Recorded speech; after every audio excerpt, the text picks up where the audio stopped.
आज एक अपने केस के बारे में आप लोगों के बीच जानकारी साझा करने जा रहा हूँ,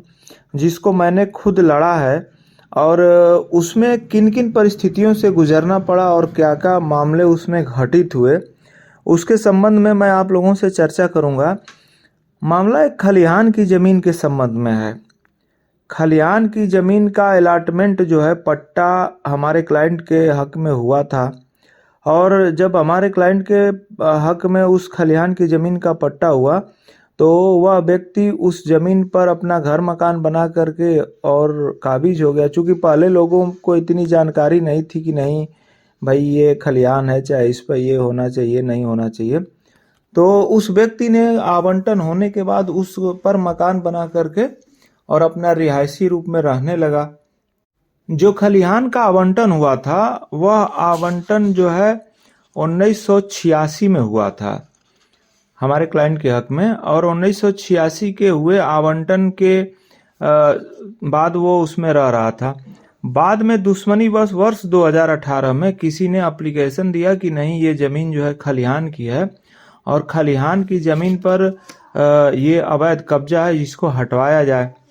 तो जब वो एप्लीकेशन पड़ा तो उसके क्रम में जांच हुई तहसील से, और तहसील से जांच होने के बाद जांच में ये आप पाया गया कि नहीं ये ज़मीन खलिहान की है और खलिहान पर जो है 1986 में इनको आवास आवंटन हुआ है और आवास आवंटन के बाद वो कब्जे में है। जांच के बाद उप जिलाधिकारी और तहसीलदार ने 2/4/2018 को यानी 2018 में उस 86 के पट्टे निरस्त करने की रिपोर्ट उप जिलाधिकारी द्वारा कलेक्टर को भेजी जाती है और ये कहा जाता है कि नहीं ये जो 1986 की जो स्वीकृति हुई है ये गलत है और इससे आवास आवंटन जो स्वीकृत हुआ है वो खलिहान की ज़मीन का स्वीकृत हुआ है। इसको निरस्त करने की कार्रवाई करने के लिए रिपोर्ट प्रेषित कर दी जाती है।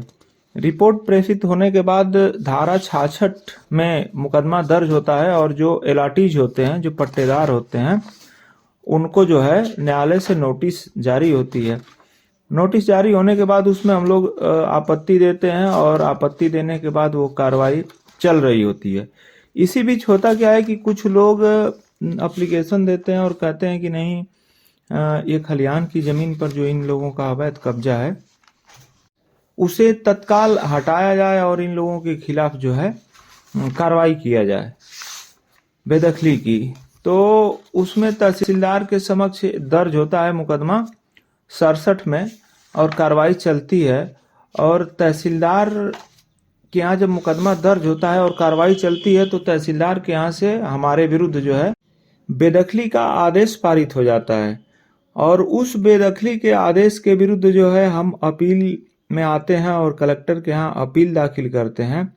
उस अपील में हम ये ग्राउंड उठाते हैं कि एक रिपोर्ट तहसीलदार द्वारा उप जिलाधिकारी द्वारा ही जिले पर प्रेषित की गई होती है और उसमें ये कहा गया होता है कि जब तक पट्टा निरस्त नहीं होगा तब तक बेदखली की कार्रवाई किया जाना उचित नहीं है।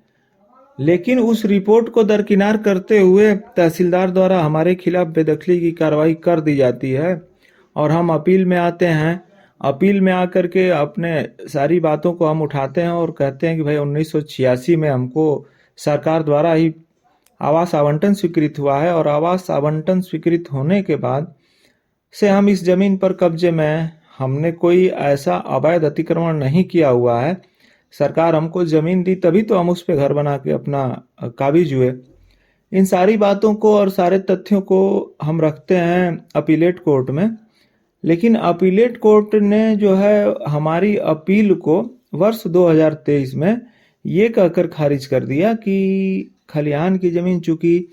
धारा 77 से आच्छादित भूमि है और खलिहान की ज़मीन पर किसी भी व्यक्ति को कोई स्वत्व हासिल नहीं हो सकता है, और यह कह करके हमारी अपील को खारिज कर दिया गया। और हमने जो तथ्य अपील में उठाए थे कि नहीं वो आवंटन हुआ है, उस आवंटन के आधार पर हम हैं और जब तक आवंटन निरस्त नहीं होता हमारे हक में तब तक बेदखली की कार्रवाई नहीं किया जा सकता।